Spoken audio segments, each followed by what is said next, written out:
Hello learners, welcome to my YouTube channel to the point learning. आज मैं आपके साथ क्लास 12 फिजिकल एजुकेशन का chapter physiology and injuries in sports discuss कर रही हूँ, जिसका फर्स्ट पार्ट मैंने ऑलरेडी डिस्कस किया था। तो अगर आपने वो वीडियो नहीं देखा है तो मेरे इसी वीडियो के डिस्क्रिप्शन में जाकर आपको लिंक मिल जाएगा, आप उस वीडियो को जरूर देखिएगा ताकि चैप्टर जो है एक सीक्वेंस वाइज आपको क्लियर हो।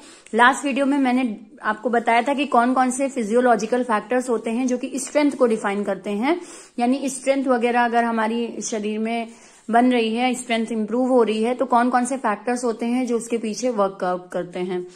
अब आज जिस टॉपिक को हम डिस्कस करेंगे वो है स्पीड, यानी कि फिजियोलॉजिकल फैक्टर्स डिटरमाइनिंग स्पीड। कौन कौन से ऐसे फैक्टर्स हैं जो हमारी स्पीड को डिफाइन करते हैं, यानी हमारे शरीर में या हमारे काम में या किसी भी टास्क में स्पीड जो हमारी मेंटेन होती है तो वो किन फैक्टर्स के बेस पर डिपेंड होती है। तो पहला पॉइंट देखते हैं। First point is mobility of the nervous system. Mobility of the nervous system after few seconds of activities, the excitation and inhibitions in the muscles increases by motor centers. देखिए last video में भी मैंने आपको बताया था कि जब हम कोई भी एक्टिविटी करते हैं तो हमारा जो सेंट्रल नर्वस सिस्टम होता है वो हमारे मसल्स में मौजूद मोटर सेंटर्स को अलग अलग रिस्पॉन्ड देता है, यानी कि उन्हें वर्क करने के लिए एक तरीके से एक नेटवर्क देता है। ठीक, तो यही चीज आपकी मसल्स में जो एक्साइटेशन है, इनिबिशन है, वो जब आप काफी देर तक एक्टिविटीज करें तो वो एक्साइटेशंस, इनिबिशंस बढ़ जाते हैं। अब ये क्या होते हैं, इसको ऐसे समझ लीजिए आपकी टायर्डनेस लेवल या आपके मसल्स का थकना, ये चीजें स्टार्ट हो जाती हैं कुछ सेकेंड्स बाद ही। किस तरीके से आपके मोटर सेंटर्स में, which are nervous system excites because of this tension spreads all over the body. क्योंकि हमारा नर्वस सिस्टम आपके जितने भी मोटर सेंटर्स हैं उनको एक्साइट्स करता है। एक्साइट करने का मतलब है कि उनमें एक कनेक्टिविटी भेजता है जिसकी वजह से पेन वगैरह शुरू हो जाता है आपके मसल्स में। ठीक, और यही चीज आपकी पूरी बॉडी में स्प्रेड हो जाती है, यानी टेंशन, यानी वो दर्द वगैरह जो आप स्पीड, जिसकी वजह से स्पीड में कमी आ सकती है, वो डेवलप होना शुरू हो जाता है आपकी बॉडी में, पूरे बॉडी में स्प्रेड हो जाता है। तो विच रिड्यूसेस द स्पीड, और इसी के कारण आपकी स्पीड थोड़ी रिड्यूस हो जाती है। यानी कि हम, ऐसा नहीं है कि अगर हम अच्छे रनर हैं तो सारे टाइम वो स्पीड हमारी मेंटेन रहेगी, नहीं। एक तो ऐसा पॉइंट आएगा ना आपका कुछ टाइम बाद कि आपको थकान होने लगेगी, स्पीड धीरे धीरे कम हो जाएगी। ठीक है, तो वो स्पीड कम क्यों होती है? क्योंकि हमारे मोटर सेंटर्स जो हैं वो एक्साइट हो जाते हैं, इनहिबिट्स हो जाते हैं। और ये मोटर सेंटर्स क्यों ऐसे हो जाते हैं? क्योंकि हमारा जो नर्वस सिस्टम है वो इनको एक्साइट करता है, उनमें वो पेन को एक तरीके से आप कह लीजिए ट्रांसफर करता है, और वही पेन आपके पूरी बॉडी में सर्कुलेट होता है। These nervous impulse function is depend on genes and can be trained only to a certain degree।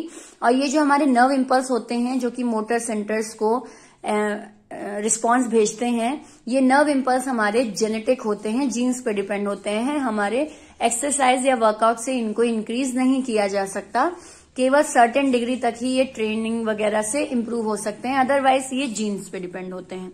सो इसको हम क्या कहेंगे, इसको हम कहेंगे mobility of the nervous system, यानी हमारा नर्वस सिस्टम किस हिसाब से मोबिल है, यानी कितना ज्यादा वो फंक्शन कर रहा है, या आप कह लीजिए कितनी जल्दी वो एक थकान का एक रिस्पॉन्स आपके बाकी मसल्स में सर्कुलेट करता है, जिसकी वजह से आपकी स्पीड कम हो जाती है। नेक्स्ट आते हैं सेकेंड पॉइंट पे, muscle composition. Muscles with higher percentage of fast twitch fiber contracts greater speed। हमारे शरीर में जो स्पीड मेंटेन होती है, कहीं ना कहीं हमारे मसल्स के फास्ट ट्विच फाइबर मसल की वजह से हमारी स्पीड बढ़ती और घटती है। तो अगर हमारे शरीर में, हमारे मसल्स में ये फास्ट ट्विच फाइबर मसल ज्यादा परसेंटेज के होंगे तो हमारी स्पीड भी अच्छी होगी than slow twitch fibre muscle. और अगर हमारे शरीर में स्लो ट्विच फाइबर मसल ज्यादा होंगे, मसल्स में जो फाइबर है आपका स्लो ट्विच फाइबर वो ज्यादा मात्रा में होगा, ज्यादा परसेंटेज में होगा, तो हमारी स्पीड कम रहेगी। Their percentage is also depend on genes, और इनकी परसेंटेज भी हमारे जीन्स पर ही डिपेंड होती है। थर्ड पॉइंट आते हैं explosive strength. Individuals' metabolic process, the composition, size and coordination of muscles together determine explosive strength। पहले मीनिंग बता देते हैं।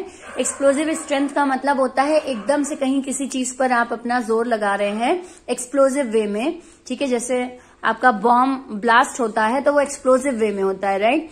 तो किसी चीज पर आप अपनी स्ट्रेंथ बहुत एकदम से लगा रहे हैं, झटके से लगा रहे हैं, तो उसे हम एक्सप्लोसिव स्ट्रेंथ कहते हैं। और इस एक्सप्लोसिव स्ट्रेंथ में हमारी स्पीड भी मौजूद होती है, ठीक है, हमारी स्पीड पे भी डिपेंड होती है हमारी एक्सप्लोसिव स्ट्रेंथ। तो बिल्कुल एक इंसान का मेटाबॉलिक प्रोसेस कैसा है, यानी किसी भी चीज पर मेटाबॉलिक प्रोसेस क्या हो गया हमारे शरीर का, किसी भी चीज पर रिएक्ट करना, किसी भी चीज पर स्फूर्ति दिखाना, वो चीज मेटाबॉलिक सिस्टम ही डिसाइड करता है। तो एक पर्टिकुलर पर्सन का मेटाबॉलिक प्रोसेस कैसा है, उसके शरीर का कॉम्पोजिशन कैसा है, यानी उसका वेट वगैरह कैसा है, उसका साइज कैसा है, और कोऑर्डिनेशन ऑफ मसल्स, यानी वो अपने मसल्स को कितना अच्छा कोऑर्डिनेट करके काम करता है। ये कई चीजें हैं जो कि मिलकर क्या बनाती हैं, एक्सप्लोसिव स्ट्रेंथ बनाती हैं। तो these factors help in improving speed. अगर हमारे ये सारे फैक्टर्स बहुत अच्छे हैं, ठीक है, कोऑर्डिनेशन मसल्स का बहुत अच्छा है, कॉम्पोजिशन और साइज मेरे अगर पर्सन के बॉडी का अच्छा है, मेटाबॉलिक प्रोसेस बहुत एक्टिव है, तो उसकी एक्सप्लोसिव स्ट्रेंथ भी एक्टिव होगी। और जब एक्सप्लोसिव स्ट्रेंथ एक्टिव होगी तो वो स्पीड मेंटेन अच्छी कर पाएगा, उसकी स्पीड भी इंप्रूव होगी। And can be enhance with training, और ये चीज हम ट्रेनिंग से बढ़ा सकते हैं। यानी अगर मैं चाहूं तो अपने मसल्स की कोऑर्डिनेशन अपनी ट्रेनिंग से बढ़ा सकती हूँ।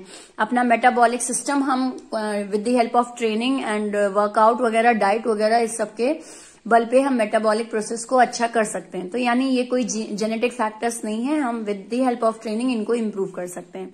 तो एक्सप्लोसिव स्ट्रेंथ भी रिस्पॉन्सिबल होता है हमारी स्पीड को मेंटेन करने में। एक्सप्लोसिव स्ट्रेंथ एक्टिव है, बहुत अच्छा है, तो वो आपकी स्पीड को बढ़ाएगा। और अगर एक्सप्लोसिव स्ट्रेंथ वीक है आपकी, तो वो स्पीड को कम करने का काम करेगा। इसके बाद आते हैं fourth factor, that is flexibility. Increase in flexibility assist the performance with highest range. देखिए, अगर हम फ्लेक्सिबिलिटी की बात करें तो फ्लेक्सिबिलिटी हमें कई रेंजेस में यानी कई मूवमेंट्स करने में हेल्प करती है। तो अगर हमारी फ्लेक्सिबिलिटी इंक्रीज है, ठीक, हमारे परफॉर्मेंस में, हमारे काम में अगर फ्लेक्सिबिलिटी हमारी मदद कर रही है, तो with least internal resistance which provide mild influence on speed, तो ये थोड़ा बहुत असर हमारी स्पीड में भी बनाएगी। अगर हमारे शरीर की फ्लेक्सिबिलिटी अच्छी है, फ्लेक्सिबल है हमारा शरीर, काफी स्टिफ नहीं है, तो हमारी स्पीड को मेंटेन होने में भी वो थोड़ा कंट्रीब्यूशन देता है। देन आते हैं लास्ट फैक्टर। लास्ट फैक्टर है आपका biomechanical reserves and metabolic power. अब इसको थोड़ा समझिएगा ध्यान से कि हमारे जो बॉडी है उसमें एनर्जी रिजर्व होती है, ठीक है, एनर्जी हमारी स्टोर होती है, और वो एनर्जी हमारी दो बेसिस पे स्टोर होती है। एक है एटीपी यानी एडिनोसाइन ट्राइफॉस्फेट, और एक है सीपी यानी creatine phosphate, are compounds of phosphagens which are high energy reserves. मैंने अभी आपको बताया हमारे शरीर में जो एनर्जी स्टोर होती है यानी रिजर्व होती है, तो ये एनर्जी कहाँ स्टोर होती है, किस नाम से, फॉस्फोजन के नाम से। और इसी फॉस्फोजन में आपके दो कंपाउंड्स मौजूद होते हैं, एटीपी एंड सीपी, ठीक है। क्वेश्चंस आपसे शॉर्ट में 2 नंबर में पूछा जाता है, एटीपी क्या होता है या सीपी क्या होता है, तो आपको इसके फुल फॉर्म और इसका मीनिंग दोनों मालूम होना चाहिए कि ये ऐसे कंपाउंड्स होते हैं जो कि फॉस्फोजन में मौजूद होते हैं, और फॉस्फोजन हमारा एक हाई एनर्जी रिजर्व होता है, ठीक है, जो हमारे शरीर को एनर्जी प्रोवाइड कराता रहता है। And provide immediate but limited energy supply, हमारे शरीर को जल्दी से एनर्जी प्रोवाइड कराता है, इमीडिएट एनर्जी सप्लाई कराता है, लेकिन एक लिमिट तक ही प्रोवाइड कराता है। That help in speed maintenance, और जब हमें स्पीड मेंटेन करनी होती है तो यही एनर्जी रिजर्व्स में जो फॉस्फोजन है, जो कि किससे मिलके बना है, एटीपी और सीपी से मिलके बना है, ये एक्टिव हो जाता है और हमें इंस्टेंट एनर्जी प्रोवाइड कराता है, जिससे हम किसी भी स्पीड को मेंटेन कर सकते हैं। इसीलिए आप समझिए कि आप अगर रन कर रहे हैं तो बहुत देर तक आप बिल्कुल हाई स्पीड पर रन नहीं कर सकते। क्यों नहीं कर सकते? थक जाएंगे, ठीक है, एनर्जी खत्म हो जाएगी। क्यों? क्योंकि आपका ये जो फॉस्फोजन है ये लिमिटेड एनर्जी ही प्रोवाइड कराता है, हमें लॉन्ग टाइम एनर्जी नहीं प्रोवाइड कराता है। इसी लिमिटेड एनर्जी के बल पे हम स्पीड को मेंटेन कर पाते हैं जब हमें अपनी इंस्टेंट स्पीड कहीं लगानी होती है। These ATP, CP and rate of energy supply can be enhanced with right training। हमारे जो ATP, CP और रेट ऑफ एनर्जी है यानी एनर्जी कंज्यूम करने का जो हमारा पैटर्न है, इन तीनों चीजों को हम ट्रेनिंग से इम्प्रूव कर सकते हैं। अगर ये इनकी सप्लाई, इनका जो वर्क है वो अगर हमें बढ़ाना है, यानी हम चाहते हैं हमारे शरीर में एनर्जी ज्यादा स्टोर रहे, तो हम ATP, CP और रेट ऑफ एनर्जी, तीनों को अपनी राइट अमाउंट ऑफ ट्रेनिंग से बढ़ा सकते हैं। So this is what biomechanical reserve जो होते हैं, यहाँ हमारे शरीर का जो मेटाबॉलिक पावर होता है वो भी बहुत डिपेंड करता है हमारी स्पीड को मेंटेन करने में। आप ऐसे समझिए, अगर बायोमैकेनिकल रिजर्व और मेटाबॉलिक पावर हमारे शरीर की स्ट्रांग है तो हमारी स्पीड अच्छी रहेगी, और अगर ये दोनों चीजें हमारे शरीर में वीक हैं, हमारा एटीपी कम है या हमारा सीपी कम है, तो फिर हमारी स्पीड भी कम होगी। So these are the 5 factors which determine our speed. I hope आपको ये क्लियर हुआ हो। अगर कहीं पर कोई डाउट है तो कमेंट सेक्शन में जरूर लिखिएगा और मैं उसका जल्दी से रिप्लाई करने की कोशिश करूंगी। बाकी वीडियो अगर समझ में आया हो, पसंद आया हो तो लाइक का बटन जरूर क्लिक करिएगा।